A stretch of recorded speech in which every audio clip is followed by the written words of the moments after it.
Normal kan nyam kan as jalten content ba ler ba lingua seme kan Nuer online TV channel biya kamal. En bukon lingua seme rochen charlat Kiir mayardit re wecha ka juba. Bana mandanan chalat gwa seme bana jaling ka kwi koren content chi talk kana ta danan chi wan rodian lat kaja. Be content chalat Dr. Yang Macharba bana kanyok ba kamling kona akan kono nyamare lar kana me mi jiram jidit Nuer online TV channel noga jeno jindere subscribe menyono support ka channel kano der notification be alir je twany mete lar te bende kan chama lawrech ke de ga chup kaje bantin kon lat karudi nen tema re which South Sudan bana ka chulinga gwa kenyam bana ler tor bana kalinga ta dana no kor kaje ka kor bana dung man chalat Kiir mayardit bukon kulaling ban jo gut ka kwi Dr. Yang Machar leren yam gwas memen banaling koren tore which ka South Sudan kor mi bej en kor mo chana ngaje no chanat nak ko kor to ga Kiir mayardit ke de SSPDF ndanen chariala ka ko banware bakanak ke ko targana nuare kuma kada shanga je no shukor cha tok no pan ga je katyang gwade shi kuma Kiir mayardit che IO cha jamakre which kuna let gwada danan te lagwa containment side dung SPLM IO gwada ante katen shaja ngaje na mono shukor mo cha kurm di cha na cha kanak duno kan pek na kanalat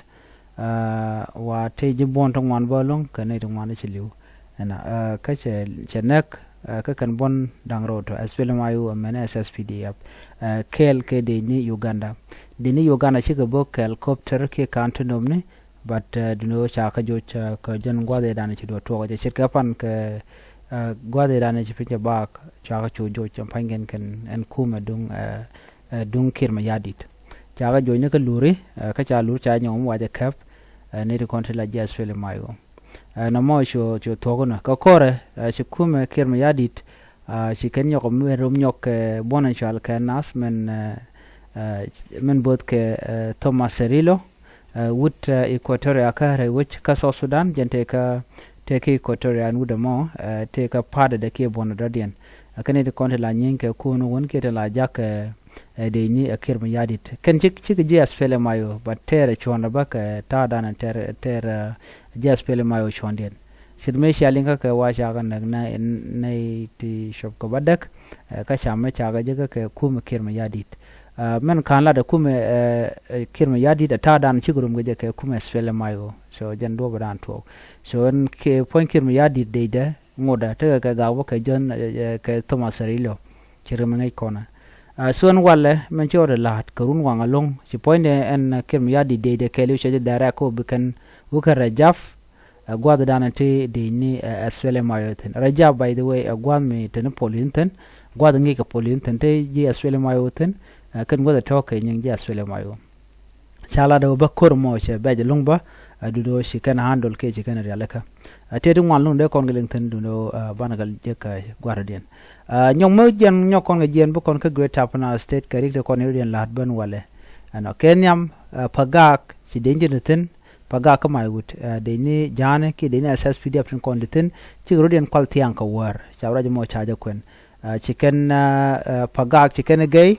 lo tel ramete ten ci do na meti ditin kana ne te tot kon la nuare duar roba kan ne kon en Kiir mayardit kwa ku jeno ken me ne te rodian mat ka kuma SPLM IO wala ngongo da kana ngaje no ko ga man to ka tene na mana so ne kon ci dualen kon ci gujo an dong de ka mak ka ne de kon la ja ne ti ci dot ka ji ko to yatin guje no shi kan bo to mi ko gor ka no shi kan de ka dob jallo jalna kan jang ne jen jaga nang ne kon la nuare ten mat ka lo bikan nganang na rolien ka do dana sharat ka ja ji ko to yatel gwade wo ka ja gwada de wo ka ja no mi ci kum Kiir mayardit ci kan re nal ko jag de ko kot ban melare Kiir mayardit tera mo ko this time ni ne te kon te kut ka wulang kan nasr shilo din chetet gui keno ne de kon de ganak so jenta dana te Kiir mayardit ten che gorno te dej me de rescue ki me de nanga binemi chen mo che jenok ken de na kel ke jarol majur ka taran gui kenaja chilo diente so ku mo tere nyal bu kana jak shigamen sha linki men ngayena so na mo jena na chiro de lat ka paga ka no chi de ni jan shi gen chi do na de ni Nuer jimi kana ji ko tre tot timo ba gui ke jen wo shi kana timo dong de nyingana ke te pin ker ya dit chi kan bu de pin de but chaga chuanga do dan de kanu ga je karo dan chalat so muku kon yo je no kon great Aboriginal state no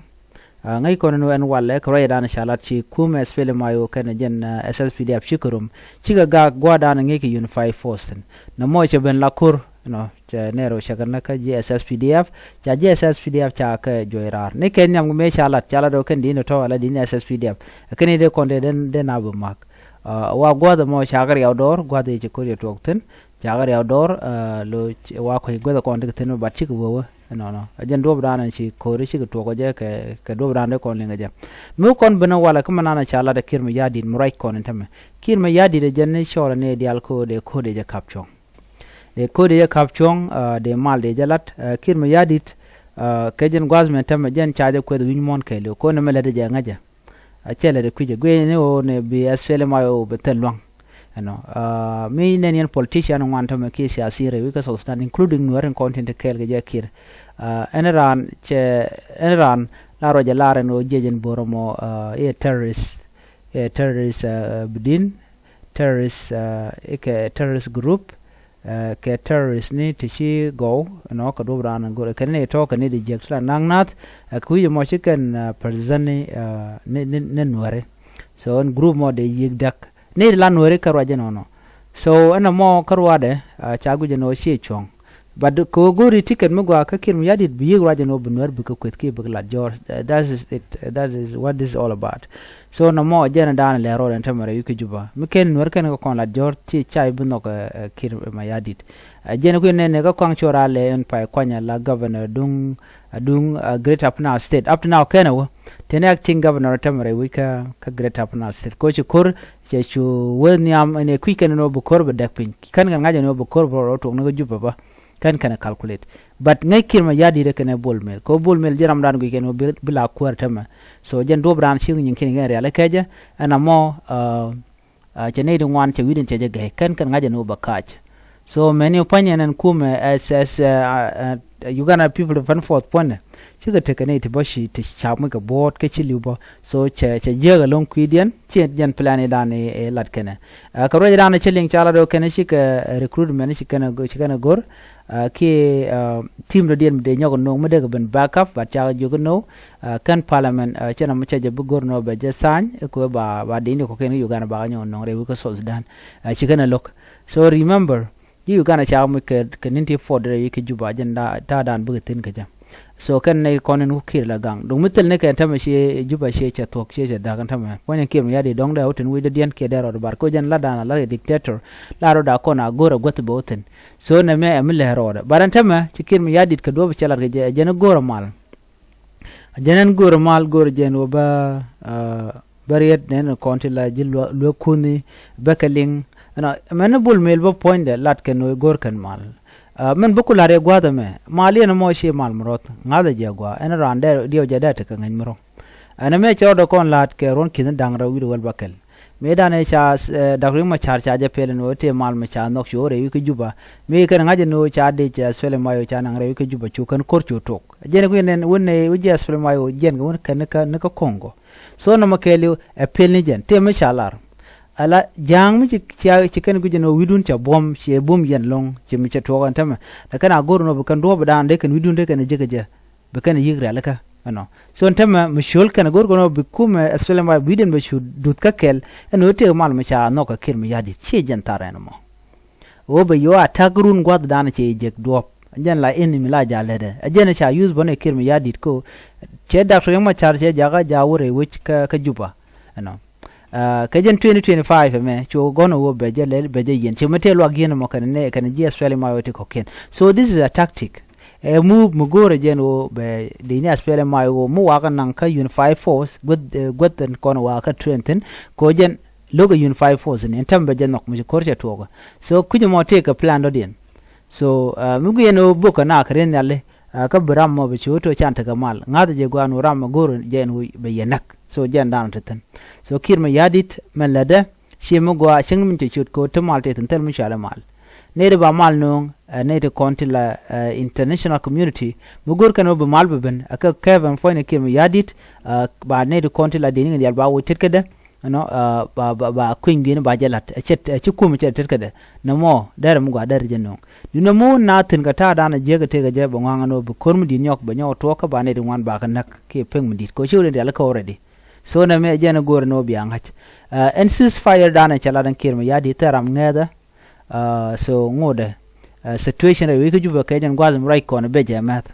kwa o la kan kala ke social media ku wina ku ken le jigete ga mal mugorke tel mal mugorke Kiir mayardit taram diere jero iko so Sudan liwi wala tegi tel mo nangaten so jena na gor de nyoya kel bi ngaje no ngot korngo de ten kan roda kapchong gor jeno gondu kundi ali yenteno bi adun gang anyong mutirar gor jin betek do mo bu ko yun miskaja woten ten ko kor juga kor pat bi manan en togre wich ke jinu bi kula ngache so mo kurwe wo ka wo betere unimis yo mi kor ya tele yo chengle brother brar either ti Kiir mayardit ke ti dakshi machar eran take a choice by the way no they parliament under tendere ko but mi ben ko nakaye nena gor bi arun rol gwat kel chimana na shala da dinin content la din Nuer content ka kum Kiir mayardit tintere wiki unit state ci urudien watch chanen garkel jele ke ne ko kudang ba ko dul jen bongonte jel me ken dial cheben gwada nante SPLM IO ten ko ken gujeno nakane Nuer ko akala use lo bi Nuer bukan ngana ga dana to ko politician ni no politician Nuer